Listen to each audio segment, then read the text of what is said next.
하나님 말씀 누가복음 5장 27절부터 32절까지 말씀. 그 후에 예수께서 나가사 레위라 하는 세리가 세간에 앉아있는 것을 보시고 나를 따르라 하시니 그가 모든 것을 버리고 일어나 따르니라. 레위가 예수를 위하여 자기 집에서 큰 잔치를 하니 세리와 다른 사람이 많이 함께 앉아 있는지라. 바리새인과 그들의 서기관들이 그 제자들을 비방하여 이르되 너희가 어찌하여 세리와 죄인과 함께 먹고 마시느냐.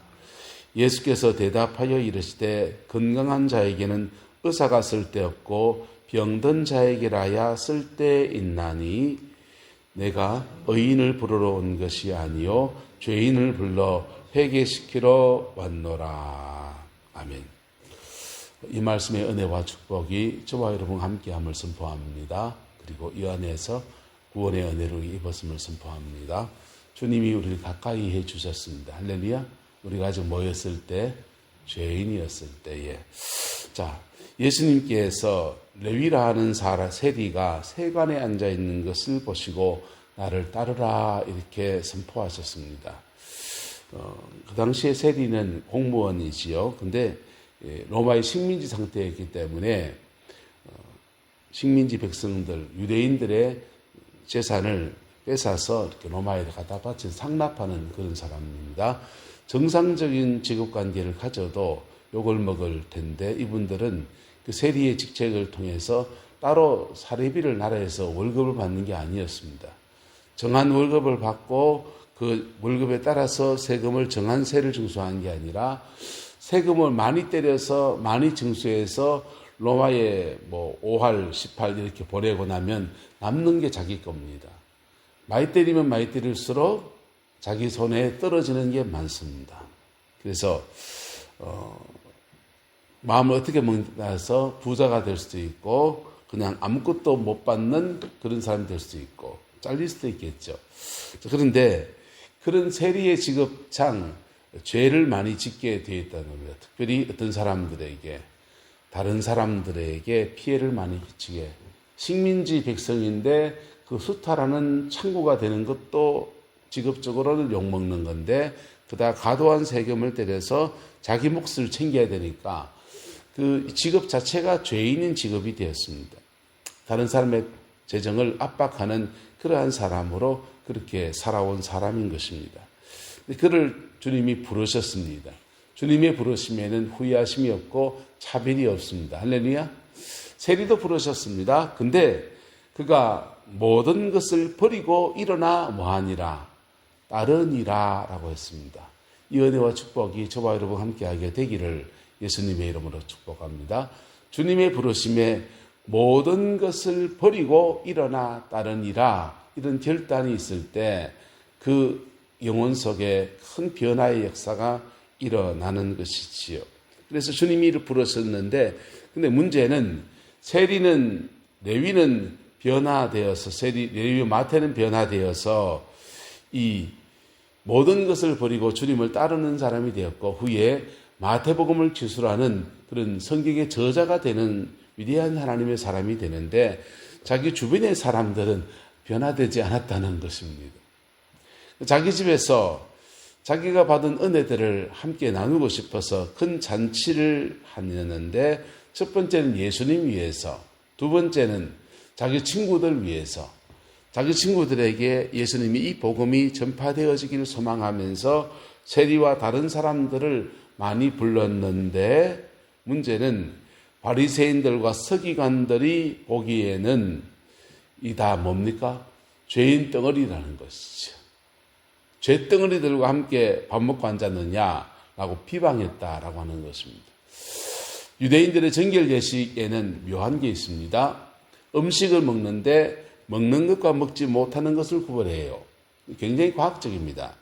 사막 기후고 건조한 땅이고 그리고 뜨거운 나라이기 때문에 돼지고기를 먹으면 지방질이 많아서 부패하기가 쉽습니다. 그래서 돼지는 키우지도 못하게 했어요. 그래서 그런 건강을 위해서 굉장히 도움되는 음식에 관한 규례도 있는데 사람과의 대인 접촉에 있어서도 굉장히 정결을 강조합니다. 몸에 질병이 있는 사람들과 격리하라.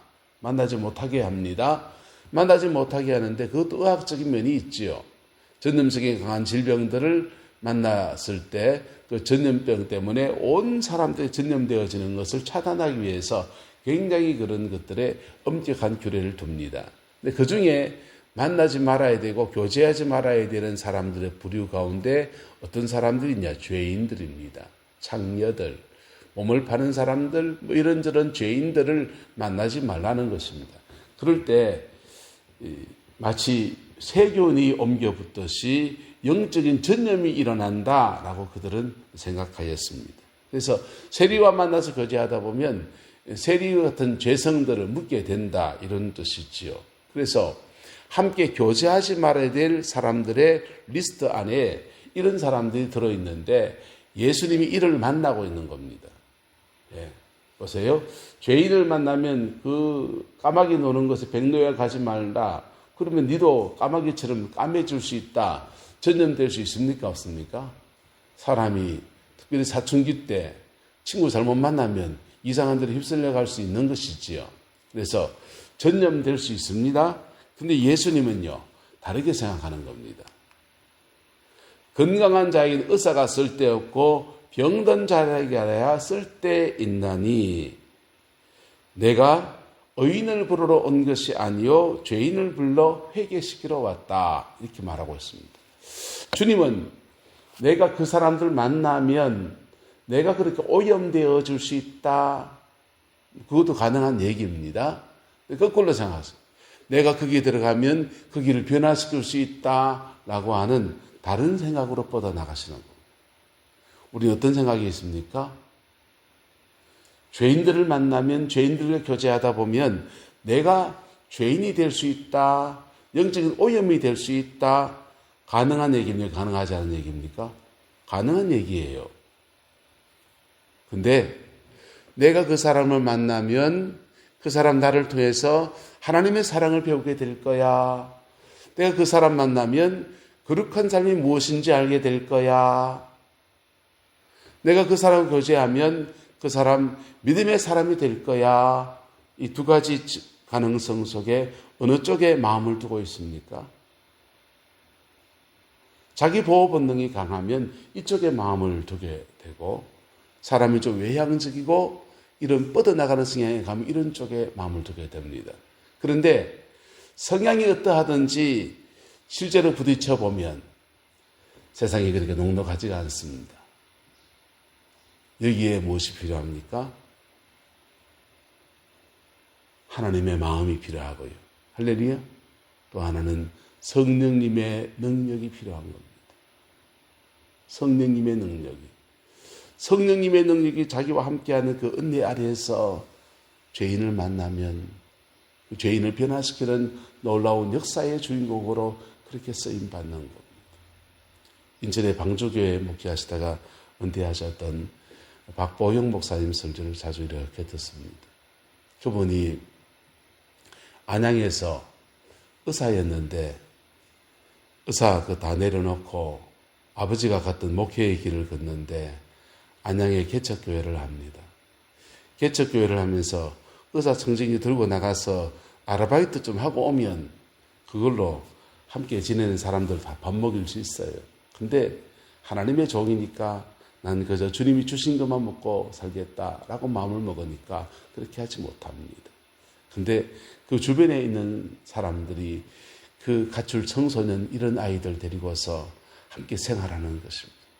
너무너무 추운데 군부를 뗄 수도 없어요. 돈이 없었어. 그리고 함께 먹는 것이 그냥 라면 끓여 먹는 그런 수준의 삶을 살아갑니다.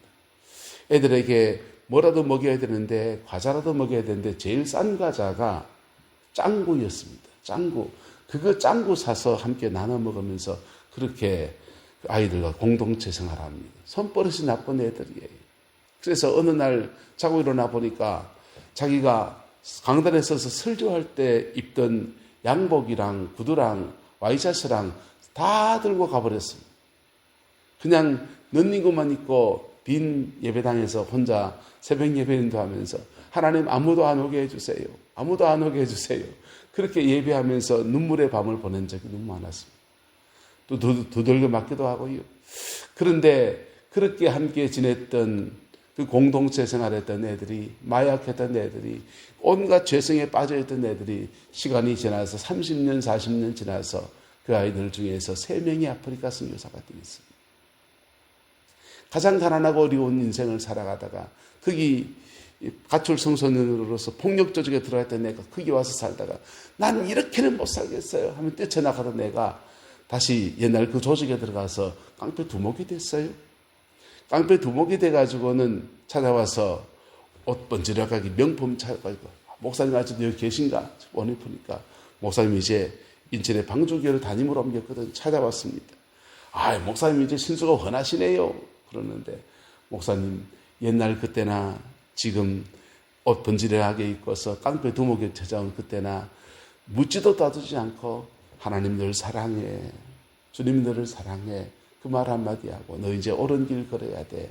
그 얘기했습니다. 이 친구가 마음에 30년 동안 지내왔던 잊어버렸던 공동체 생활하면서 박보영 목사님의 가르침 받았던 것도 마음에 푹 떠오릅니다. 그리고는 깡패 그 조직에 나왔습니다.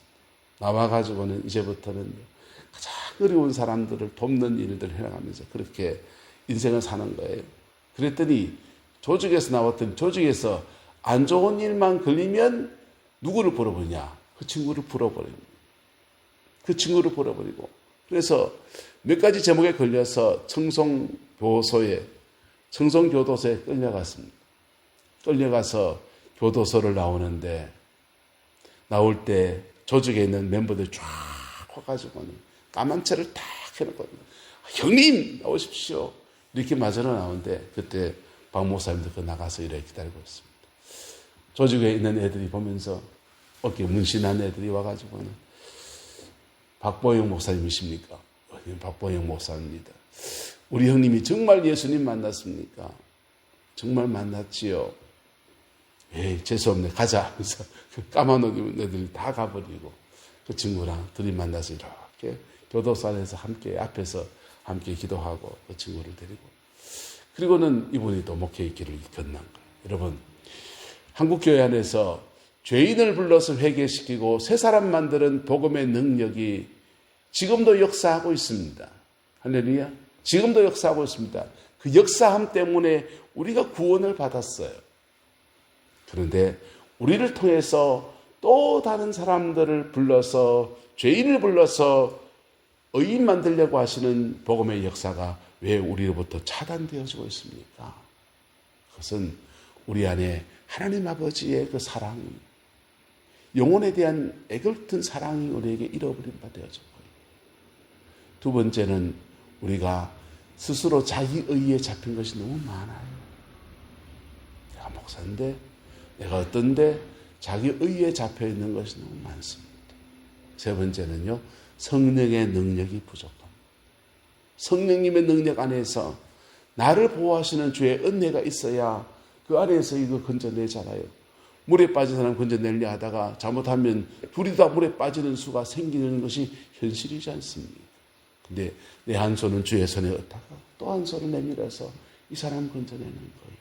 그게 하나님 나라 안에서 죄인을 불러 회개시키러 오는 예수님의 사랑을 이 땅 가운데 이루어 나가는 방법이라고 저는 생각합니다. 오늘 우리 교회가 이 진리 앞에 바로 세워지는 교회 되어지기를 소망합니다. 우리 예배 안에서 정말 피 묻은 십자가의 은혜를 경험하고 찬양하고 기도하면서 성령님의 능력을 드리고 내 주변의 사람들에게 죄인을 불러서 회개시키려 하는 주의 사랑을 나누는 그러한 교회로, 그러한 우리의 남은 인생으로 그렇게 세워지게 되기를 예수 이름으로 축복하고 축원합니다. 기도하겠습니다. 좋으신 아버지 하나님, 주님의 은혜와 사랑을 감사합니다. 죄인 불러서 회개시키려 오신 주님, 이 은혜로 우리를 건져주셨고 우리가 진토에 떨어지고 죄성에 빠져있을 때도 끝없이 우리를 찾아와 주셔서 다시 새롭게 하시고 다시 불러주셨던 그 은혜를 찬양하고 송축합니다. 이 은혜 아래에서 우리의 남은 인생을 또한 그렇게 또 다른 사람들에게 그렇게 사랑하며 그렇게 세워가는 은혜가 우리 교회 안에 우리 안에 충만케 역사하여 주시옵소서. 복음의 진정한 능력을 나타내며 복음의 진정한 권세가 드러나는 교회 되어지게 하나님 이끌어 역사해 주옵소서. 예수님의 이름으로 축복하며 기도드리옵나이다. 아멘.